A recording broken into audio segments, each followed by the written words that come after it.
professional development.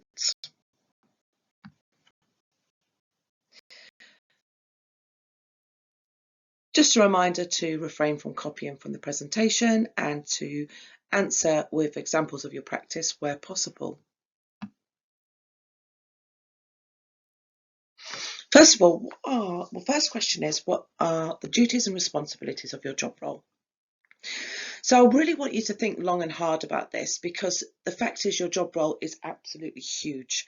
I've put the basic ones on screen here, but I really want you to pick this apart. I've obviously put the safeguarding, promoting health and well-being, building positive relationships, building independence, promoting education, equality, diversity, and wishes and feelings. But really delve into this and give some really good examples. So, for instance, we safeguard children and young people. Well, how do you safeguard them? We complete risk assessments. We monitor them. We will follow a missing from care procedure should they go missing. We will do checks on people that they are interacting with. Why do you do this? Well, we do this because we have to adhere to the Working Together to Safeguard Children legislations, 2018 that is. We do this because we adhere to the Children's Act 2004 legislations. We do this because we adhere to the Children's Homes Regulations 2015. So when you're answering this question, I want you to pick it apart. I don't just want a list, I want you to give me examples. I promote health and well-being because I do this. Why do I do this? Because I have to adhere to this. So I want you to be able to have an understanding of why you do what you do and how you do this.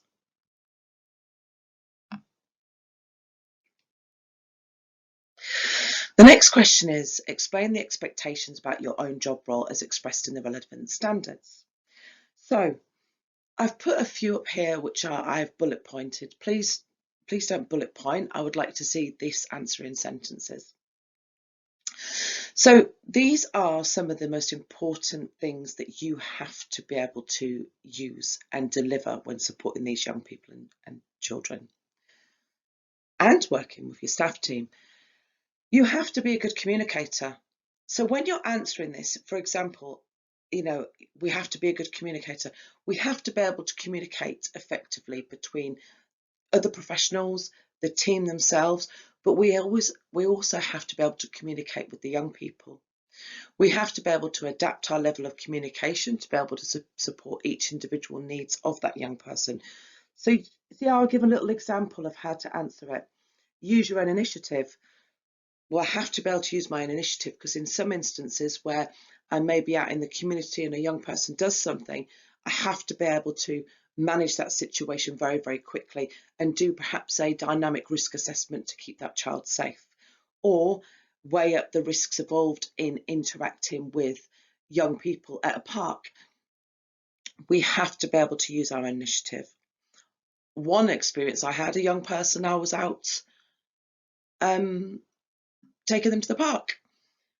We had a risk assessment in place for the park. We obviously it's a regular occurrence, and we took them to a park and they climbed a tree.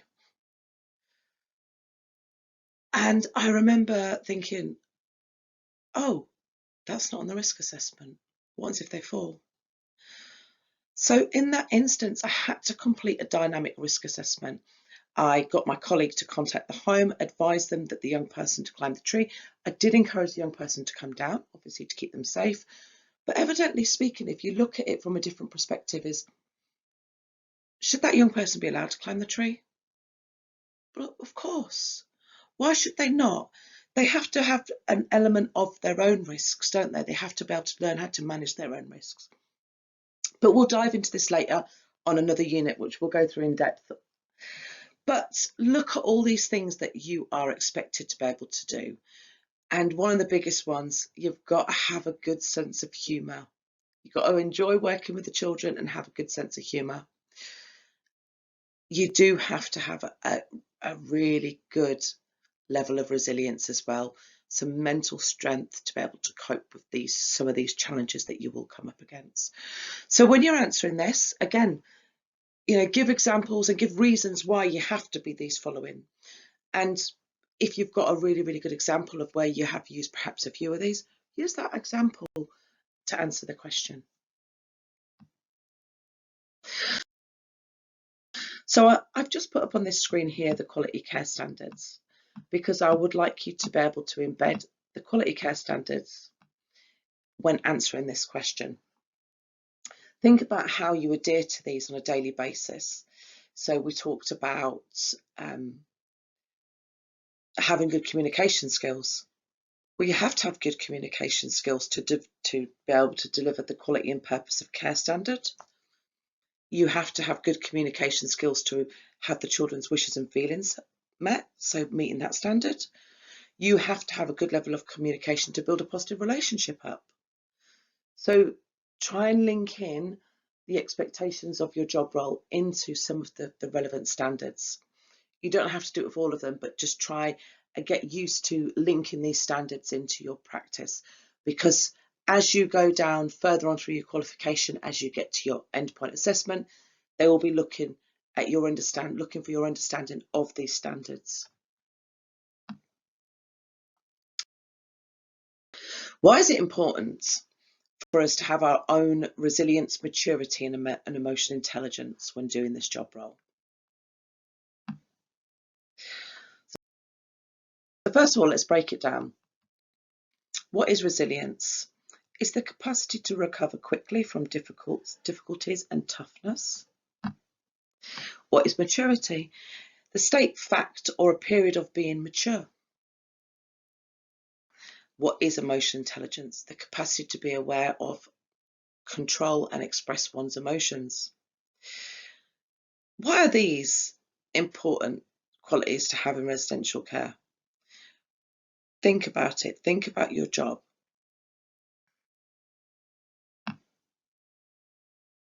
So these are going to be some examples of how you will actually demonstrate resilience and maturity.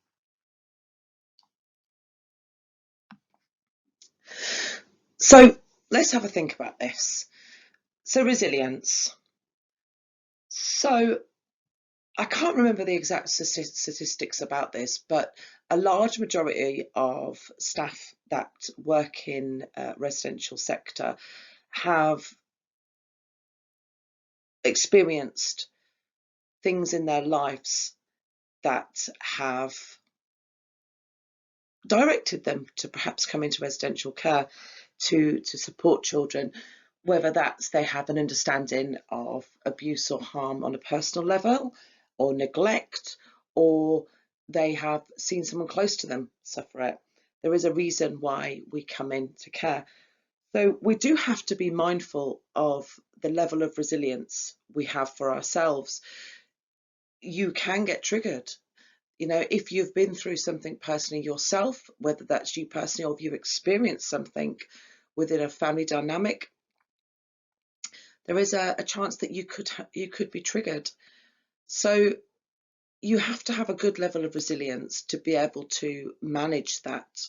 And if it is very difficult, then to be able to use emotional intelligence to recognise that something has triggered you, something has upset you, and then to seek that additional support.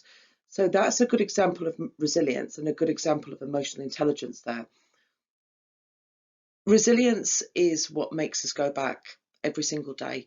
When you've had the worst situations happen, where you've had a kid punch you in the face, they've called you every name under the sun, or you've to the other end of the spectrum where something really horrific has happened while a child has been in your care. Maybe they went missing and they were in a very risky situation and something went wrong or something happened.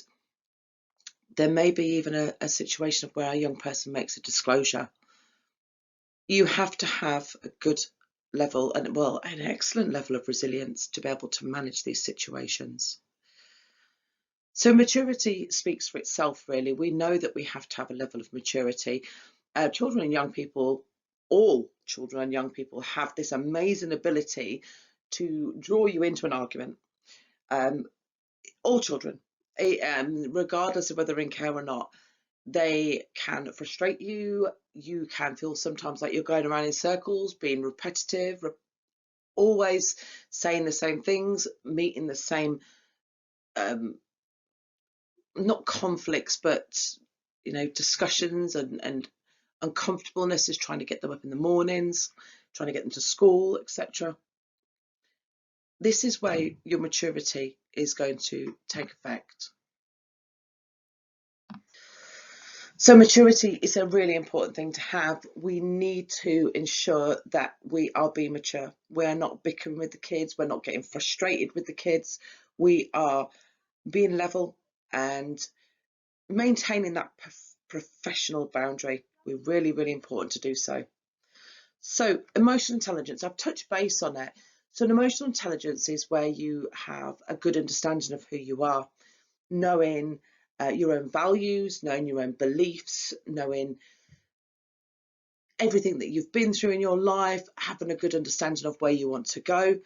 That is a level of good emotional intelligence. Being able to understand that when a young person is really upset, that it may upset you, is a really good way of identifying your levels of emotional intelligence. Recognizing a child crying is going to make me upset. Now, can you manage that situation? If you can't, then you seek out support from your staff. Your colleagues will come in and take over. If they're aware, do you know what, I can't handle it when a kid cries. If that happens, they will swoop in, take over, do the change of face. This level of emotional intelligence is going to be really important to be able to help you manage the really, really tough times. So always strive to try and recognize who you are as a person. So this is how you practice it. Respecting individualities, being non-judgmental at all times, and that is as staff team as well, not to judge each other. You have to use your supervisions, reflect on your practice all the time. You need to use your supervisions to reflect on when something's upset you, because sometimes things may upset you. You don't even know why they've upset you. So you need to use these supervisions really, really effectively. Ability to reflect come up, and application to have different approaches. So you have to be able to shift and recognise when things aren't working right, or things have affected you. How are you going to manage it in the future? So really do think about this long and hard. It is imperative that you have resilience. It is imperative that you have maturity, and obviously it's imperative that you have emotional intelligence.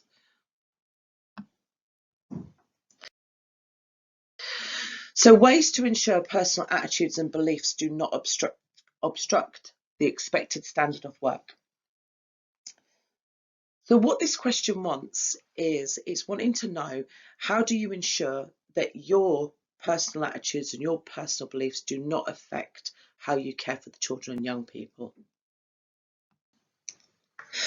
So when we look at this question, we've got to look at, again, being able to have an understanding of who we are. So think of your personal attitudes and your beliefs, and it's imperative that you don't allow those to infiltrate anything that you do within your job role. For example, if you are vegetarian or vegan, then you obviously, that's your belief. You will eat what you choose to eat, but you do not encourage the young people to follow that belief. If they show interest and they question you, then obviously you educate them and you teach them what you know, but it's not something that you can try and force upon them. Same with religion. Even if you look at it as a lower level example, as if you are a parent yourself and you're working with children who are in residential care, and the children are behaving in a specific manner, and you'll think, well, my children don't do that. I wouldn't put up with that. That's your personal attitude, and that will actually have a detrimental effect on how you look after the children and young people, because even though you're making that comparison, the one thing you're not comparing is your children are not in care. So therefore you need to be really aware of who you are and what your belief system is, because then it will prevent you from spilling over into your job, really. But you've got regular reflections to be taken into consideration. You've got structured approach to practice, view from a different perspective, having that level of self-awareness, looking at what your values are, beliefs, your attitudes, and once you have an understanding of them, being able to approach them in a specific manner to your practice. So recognizing conflicts between your own values and your own beliefs is a big factor as well. And being respectful, having a fair attitude when you are supporting the young people. I've spoken about the young people, but realistically, you need to think about working with your team as well, keeping that in your mind when you are working as a team to be able to support these young people. So again, when you answer this question, make sure you use your own knowledge, your own experiences. You may have witnessed a particular situation happen. I had one time I had an agency member of staff come in, and he advised me that he was vegan, and I remember it was coming to dinner time, and I thought, I've got to go downstairs and support cooking dinner. And I walked into the kitchen, and the agency member of staff was in the kitchen handling the meat, cooking it, making a spaghetti bolognese for the young people. That's a really good example of his own beliefs were not impacting his job role. He was still cooking meat for the children, even though he was vegan and even though he had a big belief about not eating meat. So think about an example, think about your practice. Maybe you can incorporate an example into your answer.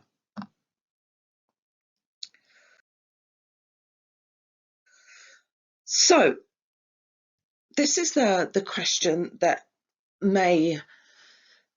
this will actually probably come up in your final exams. So the question is, what is the cyclical process of reflection? So as we go through this cycle, you'll be able to start to recognize how you actually use this in your day-to-day practice. Gibbs's reflective cycle is one of the biggest reflective cycles that you will become aware of throughout your time on the qualification. As you can see, I've put an image up on screen for you to be able to identify it, but there is a description. So you'll look at the situation, what's happened, what was, if you was to look at it from a young person's perspective, maybe they've had an instant, smashed the TV, would be looking at what were they feeling? What were they thinking? So from when we've got the answers to that, we'll be able to evaluate. So, okay, well, you smashed your TV, you're really angry because school didn't go well. So what was good or bad about that experience? Well, you got your frustration out, that's good, but you haven't got TV anymore. So we take that bit of information and we work with the young person to be able to analyse. Why did you do that? Could you have done something differently? Let's have a little look. So perhaps we'll put in a new strategy. What do you think would work for you? Go for a run, communicate, talk to us, go for a drive, scream into a pillar, get in a punch bag. We'll look for these other strategies to prevent actually damage being caused, which is actually going to affect the young person further. So when we've concluded and we've figured out what else we could have done, we're going to create this action plan. And this action plan is going to be put in place to support the young person to overcome levels of frustration to prevent them from causing damage.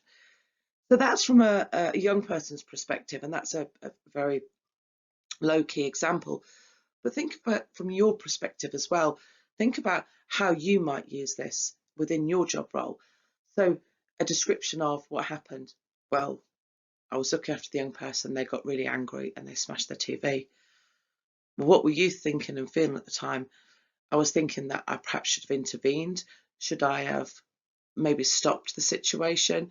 I did feel a little bit anxious because the young person was very heightened, was becoming quite aggressive. So it made me less likely to try and de-escalate the young person because they were so heightened. So what was good or bad about that experience? So we're looking at the evaluation. So what was bad about the experience is perhaps I did not respond the way I should have. What was good about it was just the TV, and I learned very quickly the young person's behaviour, and so on and so forth. This is a daily occurrence within your job role. You use these in a number of factors. We're going to go through these in more detail, but please do some study on this. This is what's going to be what you'll be talking about in your final exams. It's really important.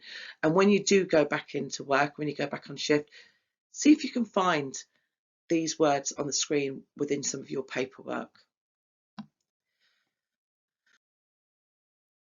So this is how you use Gibbs reflective cycle within your job role. You complete key working sessions with the young people. You do the young people's meetings. You do team meetings. You do professional meetings. And like I said earlier, supervisions is a big one. You do young person's debriefs. So if there's been a significant incident, if there's been a missing from care, you will do a debrief for the young person. And if it's not you, the manager will be doing this debrief. You do instant debriefs for yourself as well. So if there's been a significant incident happen within the home, you will receive a debrief. We used to do end of day debriefs, which is a really good tool to use, because when you're in a home which is fast paced and you've got multiple children in there, 4 or 5 children, and the children are one-to-one, quite often not the staff don't get to communicate about what's happened with their young person for the day, as there have been any instances. And because that communication doesn't happen, that reflection doesn't get to be identified. So end of day debriefs are a really good time to sit down and talk about the day. And as you're talking through the day, you may then will reflect on the day and perhaps identify things that have happened that you perhaps haven't noticed. And then obviously you've got your morning handover as well.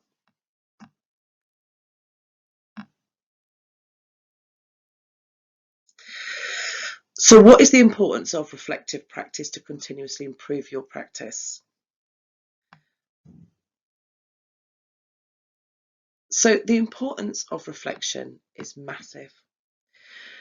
As you reflect on your working practice, you should not only reflect on your practical aspects of your job, but also on your own personal values, belief systems, attitudes, and experiences. Reflection can help you to consider things from different perspectives that you may not have considered before. You may come across others who have different values, belief systems, attitudes, and experiences to you. In these instances, you must show respect and always maintain professionalism. It's really important to recognise that reflection is a positive thing. It's about learning from mistakes. It's about using what you've learned from those mistakes to be able to move forward. In your supervision, it will be a good opportunity for your managers to be able to feedback on your practice and identify where you do need to reflect on certain methods you've used to communicate. So please see reflection as a really important part of your job role and a tool to use. So another thing I just wanted to put in here, this is not a question in the workbook, but I just wanted to add about personal development plans. Personal development plans are individualized to the staff members and to the company itself. So some companies will implement them from word go. So from the moment that you start your job role, you'll have a development plan. Some companies do them in a different perspective. So it's about identifying if a staff member might need a little more support to help them reach the goals that they're aim to achieve. So when you're using a development plan, there will be SMART targets, and this is what they will look like. So first of all, they will identify the development that's needed. So perhaps there may be a development needed around paperwork. The staff member's not completing paperwork correctly. What, why, and how? Well, we noticed that they'd not been signing it off, they'd not been putting enough information in, whatever it is. Do they need external support or resources needed? Well, we could offer them some additional training on recording and reporting. That would definitely help. So we might try and implement that. You will then look at setting a target date for achievement. So asking their staff member to attend that training before X, Y, and Z date.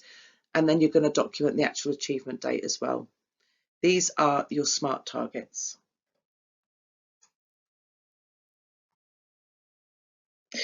I've just put a breakdown here of what a SMART target is. SMART target is a specific, measurable, achievable, realistic, and timely target. It is important that when we do set targets or have targets set, that they are attainable. And setting these development plans out for the individual needs of each individual staff member, because as we talk about children having individual needs, each staff member has individual needs as well. So we need to recognise that some people learn differently, some people learn faster, some people develop faster. It's not a negative thing if you're not progressing as well as a colleague. So we're all different. So if you have a development plan, use it to the very best of your ability and use it in a positive way. So you've reached the end of the professional development unit. Thank you for attending, and I hope you found this session useful.